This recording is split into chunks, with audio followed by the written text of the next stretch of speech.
will you get 72 virgins?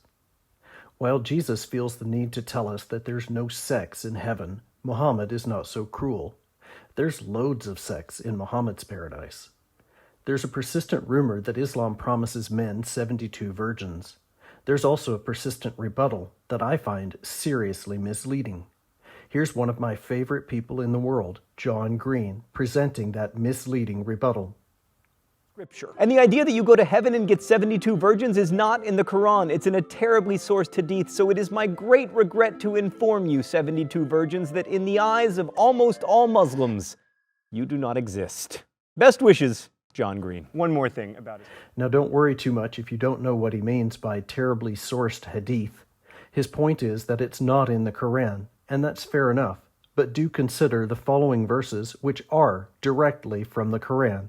In fact, from chapters that are traditionally arranged among the first 4. Chapter 2, verse 25.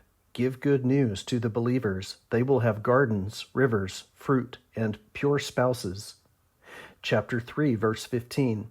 Those that were mindful of God will have gardens and purified mates. Chapter 4, verse 57. They shall have wives of stainless purity and abundant shade. In my travels, I've found that Muslims are just like Christians, missing the point in every conversation. So don't be surprised that some Muslims will say, that's not talking about virgins, it's talking about women who don't menstruate. They miss the point that Muhammad does promise you women, repeatedly and explicitly. What he doesn't do in the Quran is set a limit.